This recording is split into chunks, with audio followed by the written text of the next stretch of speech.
All right, let's do this. Today we're going deep on a phone that I think a lot of people are going to have some strong feelings about. The Motorola Razr 5G. Ooh, bringing back the classics. Yes. We asked you all to send us in some interesting phones you wanted to hear us talk about, and this one kept popping up over and over again. Definitely piqued my interest. A foldable phone. Yeah, it's a pretty wild idea, right?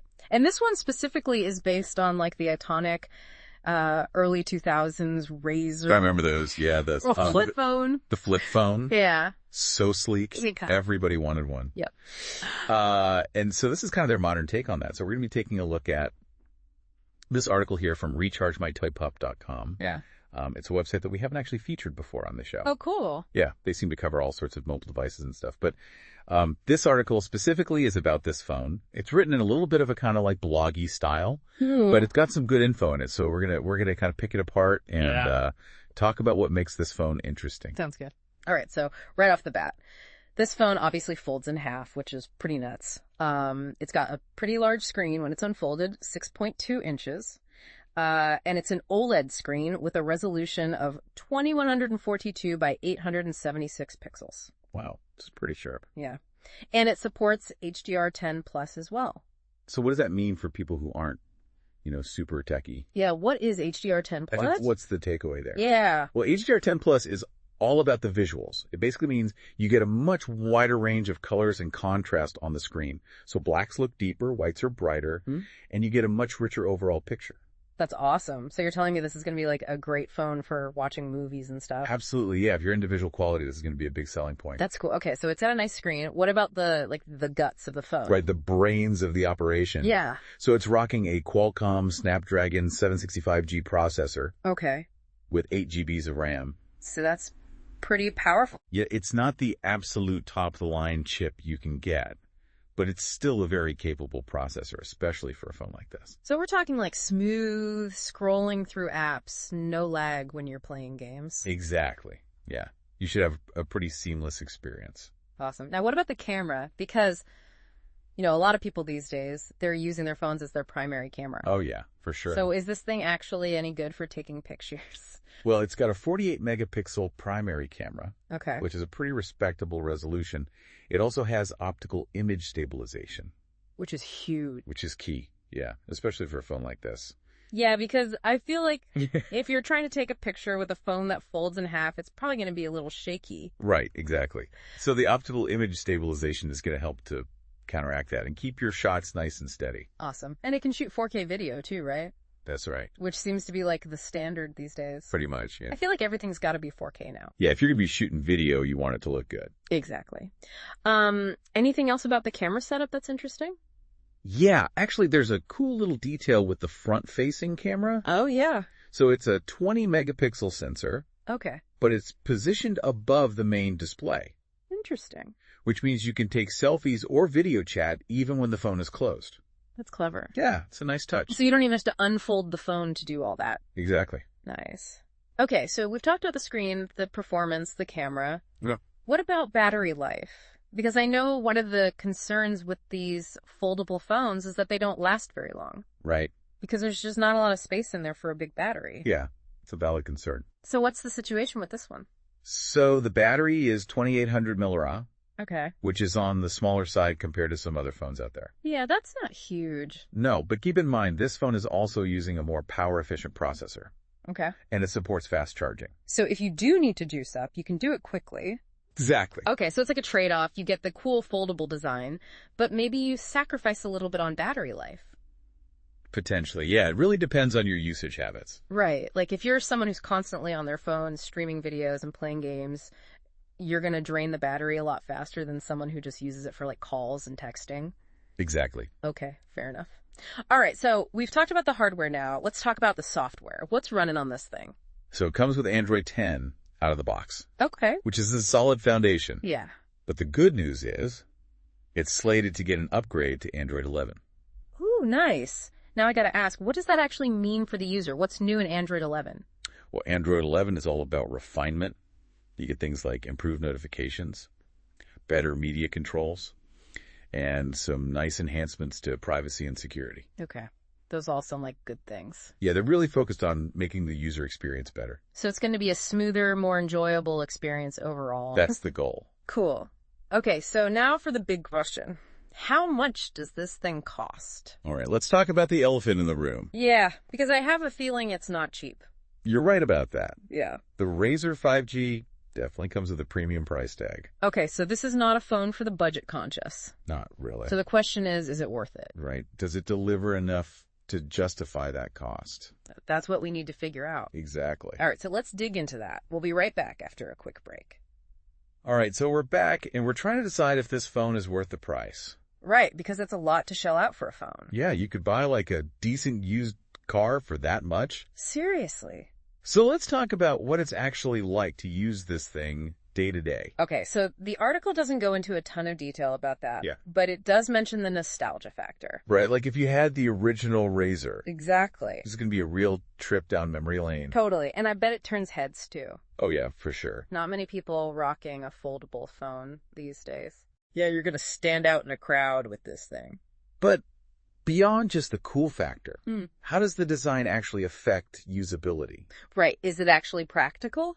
Well, one big advantage is portability Okay. when it's folded up. This phone is tiny. Yeah. It's like half the size of a regular smartphone. So it's easy to slip into your pocket. Exactly. That's cool. Especially these days when phones are getting so huge. I know, right? They barely fit in my hand anymore. Some of them are like mini tablets. Seriously. So having a phone that can fold down to that size, that's a big deal. Yeah, I can see that. And then when you need that bigger screen, you just unfold it. Boom. You've got a 6.2-inch display. Perfect for watching videos or browsing the web. Exactly. Okay, so the foldable design actually makes it more practical in some ways. I think so.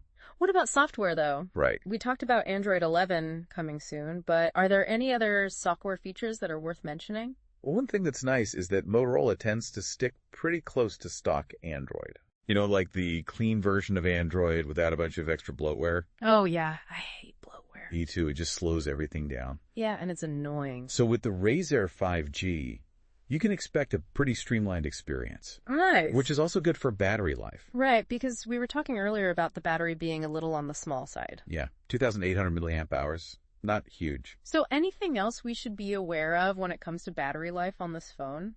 Well, the hinge is something to consider. Okay, how so? It's a moving part, Mm-hmm. and any moving part requires energy. Right. So the hinge could potentially drain some battery even when the phone is closed. Interesting. I never thought about that. Yeah, it's something to keep in mind. But you're saying that hinge technology is getting better all the time? Oh, yeah, absolutely. So maybe in the future it won't even be an issue. Hopefully. Okay, so for now it's just something to be aware of. Yeah, if you're a heavy user, you might want to keep a charger handy. Okay, fair enough. Now, one of the big questions with foldable phones is durability. Right. People are worried about the screen cracking or the hinge breaking. Yeah, it seems like a delicate piece of technology. So what does the article say about that? Well, it mentions that the Razr 5G is made with premium materials. Like what? Stainless steel and Gorilla Glass 5. Okay, so they're not skimping on quality. No, it sounds like they've tried to make this thing as durable as possible. But the question is, will it hold up over time? Yeah, I mean, these phones are still pretty new. We don't have a lot of data on long-term durability. It's kind of a gamble. Yeah. But I guess that's the case with any new technology. True.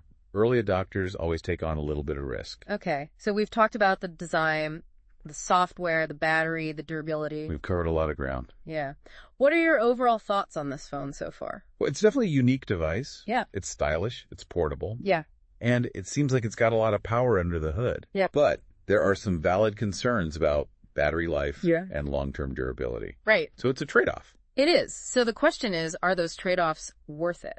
Exactly. That's what it comes down to. All right, so let's take a step back for a second and think about the bigger picture here. Are foldable phones just a fad, or are they the future? Ooh, that's the million-dollar question. That is the big question, isn't it? It is. Foldable phones, are they here to stay, or are they just like a flash in the pan? Well, there are definitely strong arguments on both sides. Okay, so let's start with like the optimistic view.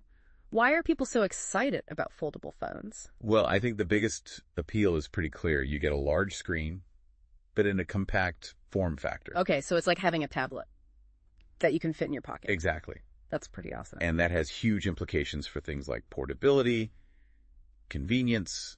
You know, you can watch movies on a big screen, but you don't have to carry around a bulky device. Yeah, I can see that being a game changer, especially as these screens get even bigger and better. Right, and think about the possibilities for the future. Imagine phones that unfold into gaming consoles, or tablets that transform into laptops. It's like something out of a sci-fi movie. Totally. But, like, let's be real, there are some downsides, too, right? Absolutely. Well, Price is a major barrier. yeah, these phones are expensive. They are.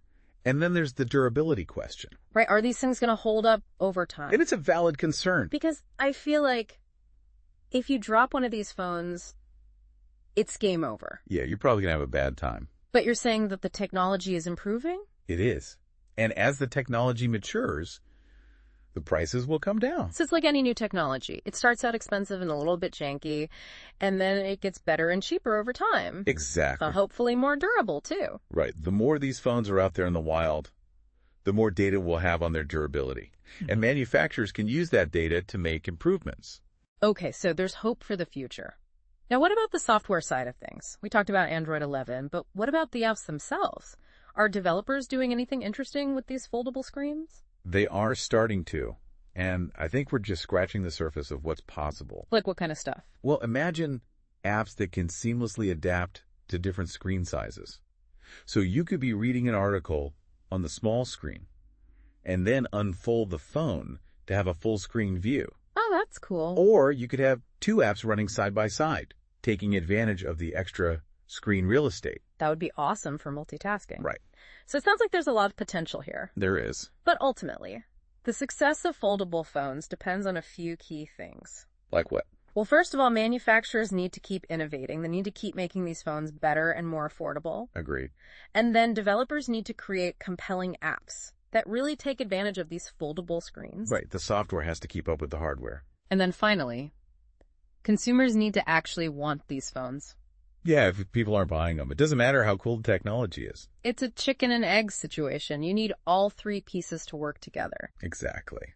Well, it's been fascinating to dive into this topic with you. Me too. The Motorola Razr 5G is a really interesting example of how this technology is evolving. It is. Blending cutting-edge innovation with a little bit of nostalgia. It's a phone that makes you think about the future of mobile devices. It does. And whether foldable phones are here to stay. Only time will tell. Well, that's all the time we have for today, but thanks for joining us on this deep dive, and we'll catch you next time for another exploration of the world of technology.